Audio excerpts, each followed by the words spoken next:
Sore ini saya ingin ngajakin Anda untuk ngobrol di sesi Smart Eco Life. Nah, pada sore hari ini nanti saya akan perkenalkan siapa kira-kira narasumber kita. Tapi sembari saya menyapa juga Anda yang sekarang juga lagi dalam perjalanan atau baru saja bergabung dengan kami di 101,1 Smart FM Makassar. Selamat bergabung. Semoga hidupnya terus bahagia, harinya terus berwarna walaupun PPKM diperpanjang sampai tanggal 16 Agustus ya Smart Listener. Di mana-mana selama PPKM tuh sunyi semuanya ya. Mau ke mall nggak bisa. Saya semalam mau beli kebutuhan gitu ya di supermarket, ternyata udah tutup supermarketnya. Ya iyalah, memang pembatasan dilakukan agar kita tidak terkena virus COVID-19 gitu, dan untuk membatasi angka kasus penyebarannya juga Smart Listener. Nah, di tengah pandemi seperti ini sepertinya banyak juga nih yang merasa kehidupannya jadi layu, lesu gitu ya. Nah, tapi jangan salah Smart Listener, Menteri Kesehatan sendiri sudah menyiapkan roadmap kehidupan kita kalau misalnya nanti kita akan hidup berdampingan dengan virus corona atau pandemi ini selama bertahun-tahun Smart Listener. Jadi biar tetap bisa hidup normal dan hidupnya bersemi gitu ya. Tapi ngomongin soal hidup bersemi di masa pandemi itu seperti apa ya? Gimana sih caranya biar hidup kita jadi lebih bersemi, gak layu kayak bunga yang gak sih disiram-siram gitu ya. Nah, sore hari ini saya ingin ngajakin Anda untuk ngobrol langsung dengan narasumber kita di sesi sore hari ini, yang kalau Anda udah sering dengerin Smart FM pasti udah kenal sama beliau. Beliau ini adalah Kepala Pusat Pengendalian Pembangunan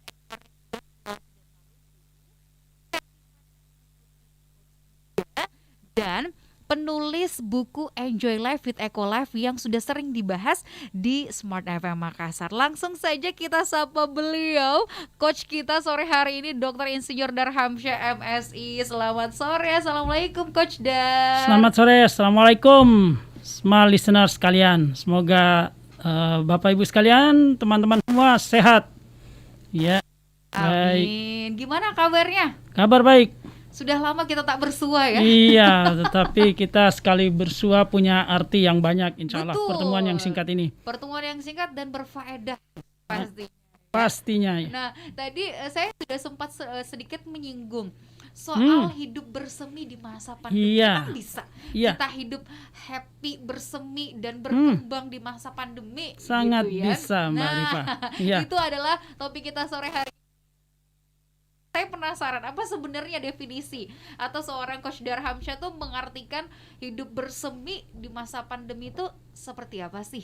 Ya, baik Mbak Rifa. Semua listener, sebelum menjawab pertanyaan itu saya selalu start with why. Ya, jadi kita selalu memulai mengapa ya kita harus menjalani PPKM dan kenapa kita harus ini. Hidup kita akan pertama, bagaimanapun hidup harus tetap berjalan, ya kan? Benar. Life must go on, apapun yang terjadi. Kemudian kata Eckhart Tolle dalam bukunya mengenai spiritual, pencerahan spiritual, ya, The Power of Now, dia katakan bahwa apa yang kita hadapi sekarang itu is not your life. Bukanlah hidup kita, tetapi our life situation. Jadi kita selayaknya bisa membedakan antara life dengan life situation. Ya. Jadi kalau dikatakan bahwa kehidupan kita jadi layu, sebenarnya bukan kehidupan kita, tetapi mungkin situasi hidup kita itu yang saat ini sedang layu, ya. Jadi karena apa? Ada perbedaan ketika kita melihat our life dengan our life situation. Apapun situasi yang kita hadapi, sebaik atau seburuk apapun, this is our life situation, not our life. Ya. Nah ini yang menarik. Nah, iya. Kadang-kadang orang melihat, aduh, ketidakberuntungan Mhm. atau katakanlah kebahagiaan dalam kehidupan itu Mhm. adalah bagian dari hidup, Ah, bukan life situation. ya. Nah, gimana cara kita bisa membedakan, oh ini hidup saya, ini kondisi hidup nih yang sekarang. Oke, iya, Gimana baik. caranya? Pertama, bahwa kita merasa bahwa kita sedang rentan, ya. Jadi ketika kerentanan itu datang, yang pertama tentu kita harus mengakui bahwa saya dalam kondisi rentan, saya sedang kondisi terpuruk, saya sedang kondisi lemah. Pengakuan terhadap vulnerable itu penting sekali supaya juga kita tidak membohongi diri kita sendiri, ya, bahwa kita sedang merasa layu, kita sedang merasa rentan, itu kita akui sebagai sebuah situasi yang memang tidak kita pungkiri menimpa hidup kita. Di dalam banyak pesan bahwa inna ma'al usri yusra, ya, dan banyak sekali pesan-pesan di semua agama. Saya kira bahwa setelah ada kesulitan pasti ada kemudahan. Dan di balik kesulitan itu sendiri sesungguhnya ada banyak kemudahan.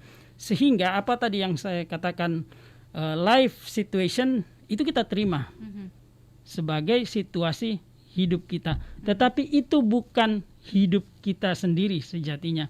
Jadi tadi bagaimana menjawab pertanyaan bagaimana adalah bahwa satu, menerima dulu. Menerima kenyataan bahwa kita ini rapuh, kita ini rentan, ya, dan bahkan menerima keadaan bahwa COVID itu ada. Karena sampai sekarang ada juga orang yang denial bahwa COVID itu tidak ada, konspirasi dan sebagainya. Justru itu nanti akan melemahkan diri kita, ya.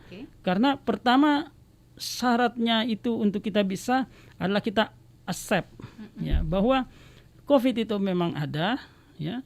Karena memang banyak yang menunjukkan itu. Teman-teman saya sudah banyak, orang-orang terdekat saya, dan mungkin Bapak Ibu sekalian, rekan-rekan Smart Listener sudah banyak yang pergi dengan COVID ini. Kita doakan mudah-mudahan beliau mendapat tempat, semuanya itu mendapat tempat yang terbaik di sisinya. Jadi itu adalah sebuah realitas, ya, itu adalah sebuah situasi, ya, yang harus kita hadapi. Kita terima. Berarti ini adalah life situation. Life gitu, situation, ya? not Yang our harus, life. Not our life. Iya. Yang harus kita terima. Harus kita terima. Itu tadi. Acceptance, iya. Oke. Betul. Nah, kemudian melihat sisi lain, kehidupan kita di luar dari situasi kehidupan itu bagaimana?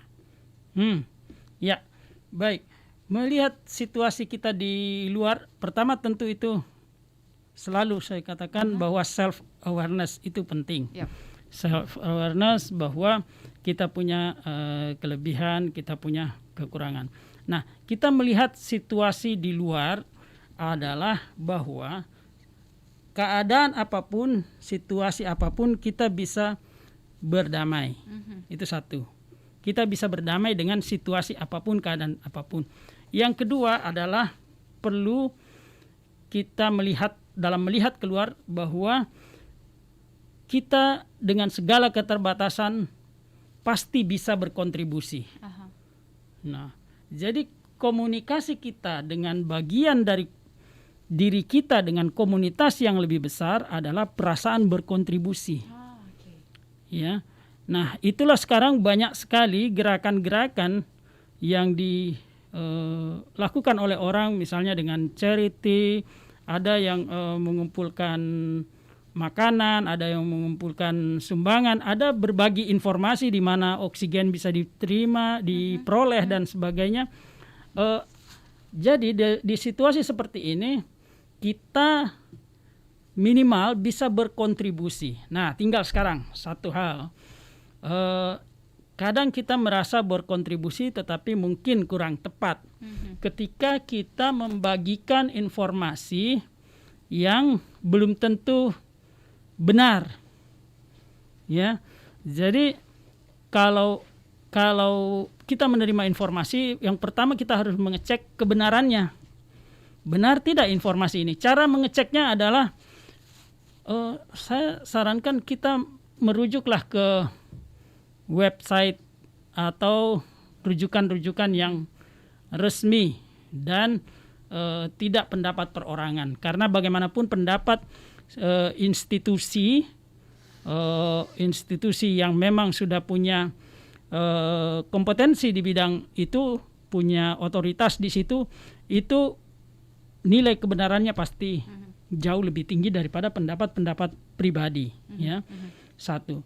Setelah kita lolos dari bahwa itu, ini memang informasi ini benar, apakah ini baik disampaikan? Ya, apakah baik dengan melihat tentu situasi kondisi. Yang terakhir, apakah itu bermanfaat? Ya. Nah, kalau kita sudah kalau dalam hal penyebaran informasi, karena banyak sekarang juga yang kontraproduktif dalam membagikan informasi tentang COVID. Nah, yang paling aman adalah sebenarnya kita membagi spirit dan semangat. Itu tidak akan pernah salah. Membagi spirit, semangat, doa-doa, wirid, zikir, ya, petuah-petuah terhadap kebaikan, petuah-petuah bagaimana kita tetap tegar, ketimbang informasi tentang COVID-nya sendiri yang mohon yang kita maaf kadang sendiri tidak menguasai itu, ya? atau bahkan kita meragukan itu benar atau salah, dan itu bisa jangan sampailah kita berkontribusi terhadap penyebaran informasi yang tidak tepat sehingga orang menjadi ikut-ikutan korban. Ya. Oke, baik. Nah, ini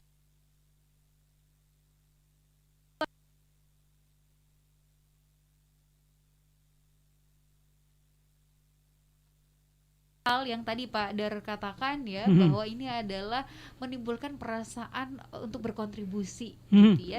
Salah satu juga mungkin cara untuk memaknai hidup kita begitu, agar ya eksis ataupun ada kita di dunia ini. Nah, tapi pertanyaan selanjutnya gitu ya, selain itu apa lagi yang harus kita lakukan sebenarnya agar hidup kita di tengah masa yang sulit ini tetap bisa bersemi, tetap bisa bermanfaat dengan penerimaan yang tadi sudah dikatakan dengan kondisi kehidupan gitu. Kita akan bahas di sesi selanjutnya ya. Yeah. Kita akan jeda dulu sesaat untuk pastinya Anda akan smart menarik. listener.